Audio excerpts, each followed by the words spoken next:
자, 6번째 썰 한번 가보도록 하겠습니다. 댓글 컨텐츠고 영상 제목 카푸어 욕할 거 없습니다. 한국 경제를 손도 하시는 분들입니다. 라는 영상에 달린 댓글입니다. 전 욕한 적 없습니다. 여러분, 제가 카푸어를 욕했다는데 욕한 건 아니고요. 비판한 것 뿐입니다. 비판.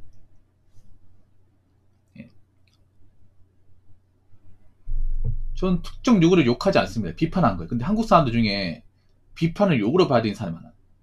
욕은 비난입니다. 비난.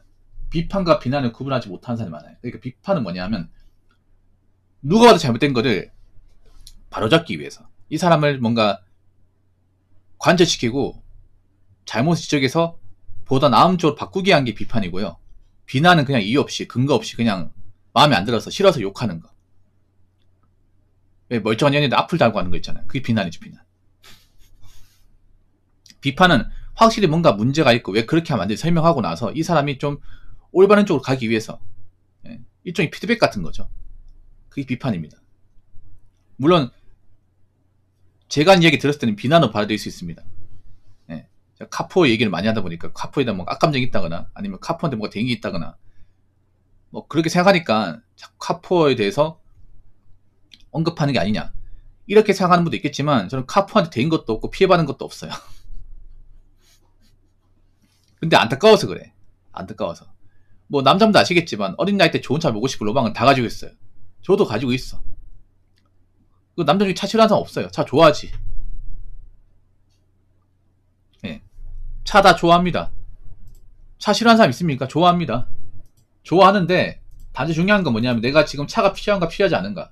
왜냐하면 차는 그런 거 따져야 되는 게 큰 돈이 들어가죠. 큰 돈이. 우리가 심심풀이 땅콩으로 차 모일 수 있고 뭐 운전할 수 있고 그런 게 아니잖아요. 차라는 게 우리가 언제 구입하냐에 따라서 남의 인생 한 방이 많이 결정되지 않습니까?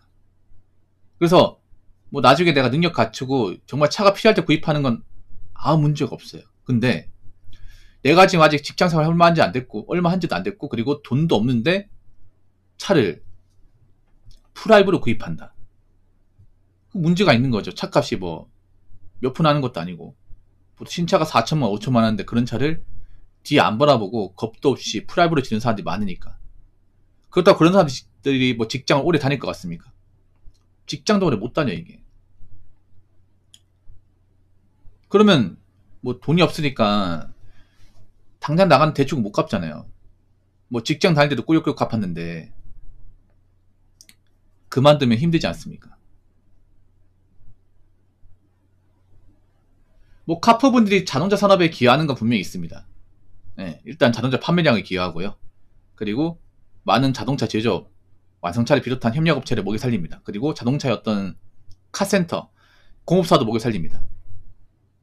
왜냐면 카푸어들이 사고도 많이 치거든. 차도 많이 박아요. 그러다 보니까 이제 뭐 보닛도 나가고 이제 페인트도 많이 벗겨질 거 아니에요. 그러면 다시 도장해야 되고 이제 판금 작업해야 되고 그리고 이제 범프 새도 다 되고 하잖아. 그럼 공업사 찾을 거 아니에요, 여러분. 그렇지 않습니까? 그럼 공업사도 목에 살리는 거지. 공업사분들 입장에서 카푸어가 많은 거 오히려 다행일 수 있어. 왜냐? 수요가 많아지니까. 많이 박으러 오니까. 왜냐면 카푸어분들이 보면 나이 걸리다 보니까 운전 험하게 해. 그래서 사고를 많이 쳐요. 점잖게 모는 분들이 없어요. 보통 나이 걸린데 좋은 차를 몬다고 치면 굉장히 뭔가 세게 밟고 그리고 브레이크도 많이 밟고 그리고 칼치기도 많이 하기 때문에 차가 많이 고장이 나요.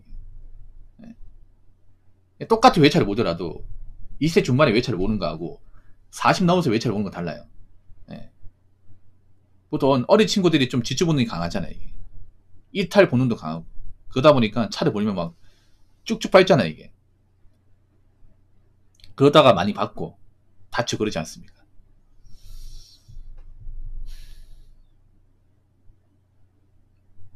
그리고 많은 딜러도 못 살리겠네요. 왜냐면 저분들이 차를 팔아주니까. 뭐 딜러분들 입장에서 보배네 보배. 근데 카푸어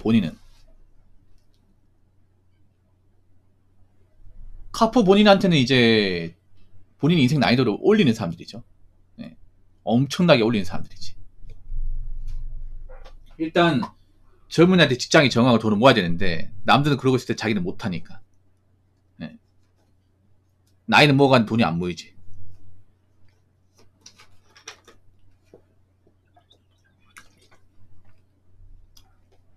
그리고 참을 때는 좋은데 계속 몰면 몰수록 이제 부담이 많이 생기죠.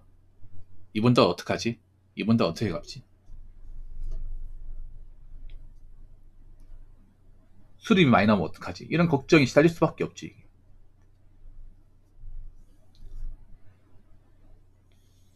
나는 좀 안타까운 게 뭐냐면 점점 간호가 사람들이 뭔가 악착스럽게 살고 돈을 모으고 뭔가 미래를 준비하고 좀 멀리 보고 이런 사람들이 많아야 되는데 점점 근시안적으로 눈앞에 보이는 것만 생각하고 멀리 안 보고 그리고 당장 하고 쉬운 것만 생각하고 당장 소비의 유혹이 오면 이걸 뿌리치 못하고 일단 지르고 보고 돈이 없으면 할부를 지르고 보고 이런 사람들이 늘고 있다는 게 정말 슬퍼요. 이게 어떤 식으로든 본인한테 돌아올 텐데 나이가 드신 분도 아시겠지만 젊을 때 좀 열심히 살고 돈을 모아야 그나마 나이 먹어서 좀 순탄해져요. 순탄해집니다. 다 겪어봤잖아요. 한 나이가 40 이상 가신 분들은 젊을 때 내가 어떻게 살았냐에 따라서 나이 먹어서 그나마 좀 고생을 덜 하냐 고생을 많이 하냐 이게 결정됩니다.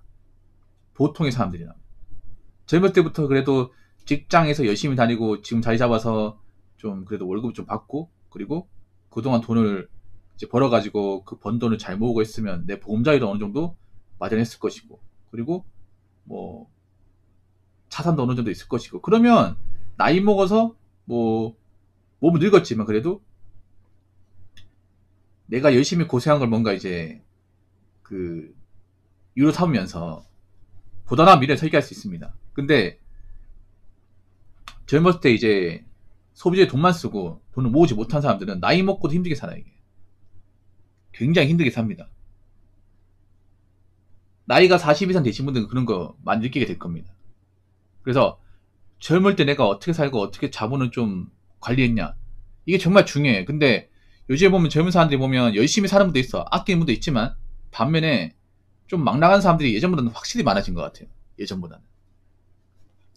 예전에 적어도 뭐 제가 20대 때는 카푸어가 거의 없었습니다. 카푸어가.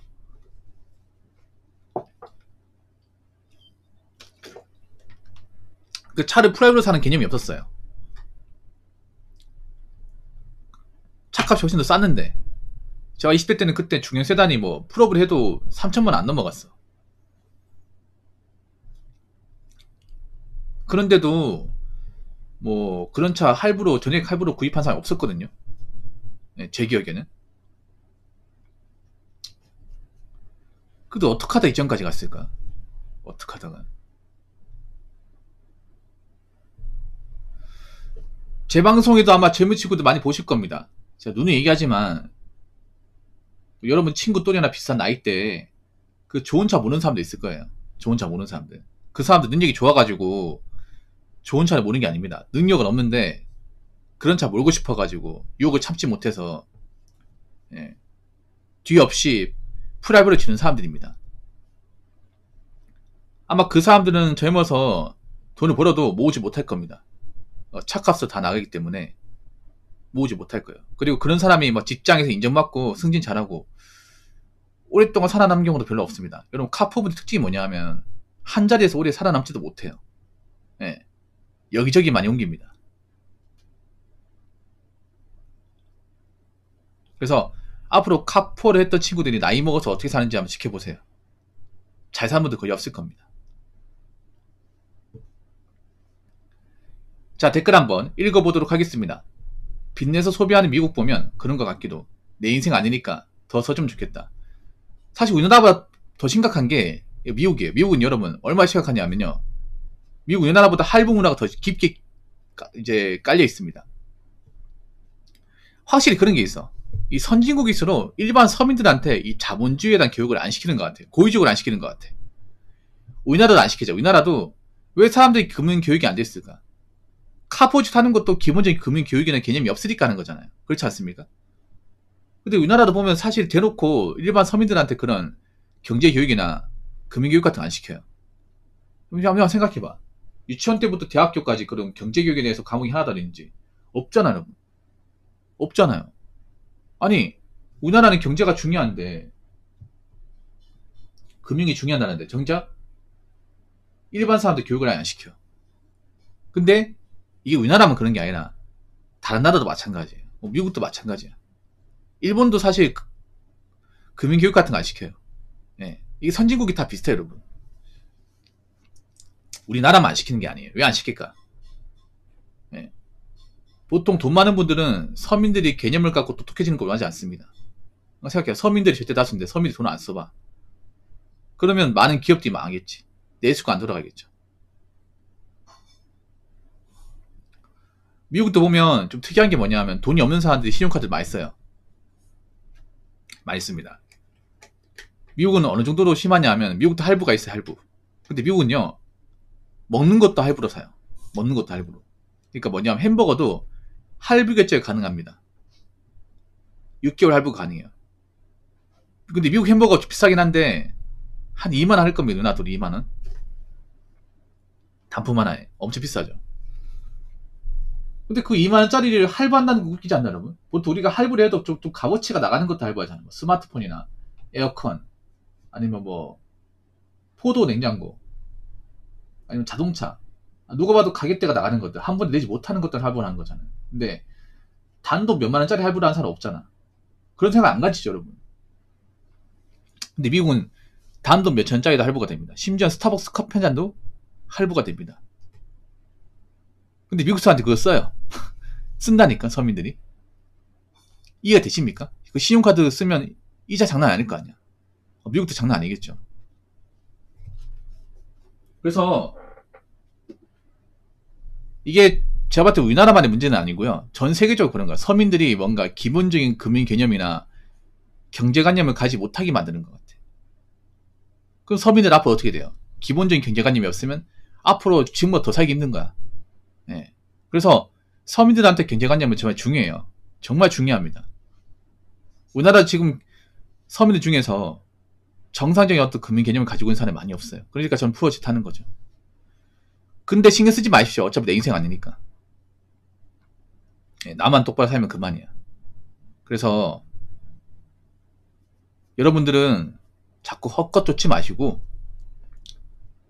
자꾸 자동차 같은 사치법 윤덕들이지 마시고요. 앞으로 내가 어떻게 살면 지금보다 보다 나은 인생을 살 수 있을까? 어떻게 하면 자산이 좀 더 늘릴 수 있을까? 어떻게 하면 지금 힘든 세상에서 버텨나가면서 내 자리를 꿰찰 수 있을까? 이런 거에만 좀 더 집중하시기 바라겠습니다. 자, 이상으로 6번째 썰 마치도록 하겠습니다.